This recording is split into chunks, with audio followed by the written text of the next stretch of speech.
Pagulpon. So yan na, ang nakasunod ito mao mga second generasyon. Second generasyon mo ito sa Caleb, Sarah, Joshua.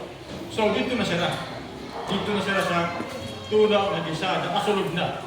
Now, alis yung kanili, masalim. Ang Ginoo ba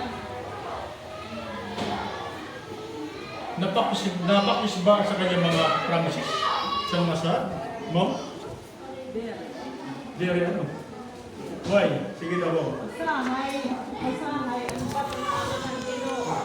Kuan, ito, mga nasa rin na hulat-hulat na or may na kasi natong ginaangko nga di rin nato nakakarawat kay di rin nato maaram, ang ginuulat maaram nga haunahan, di rin mabubutan kita ito ha kalaglagan. So, may mga pagampo kita nga kuan diri usahay ginahataghan Ginoo. May dala kita pag-ampo nga ulat-ulat la ang bato ng Ginoo.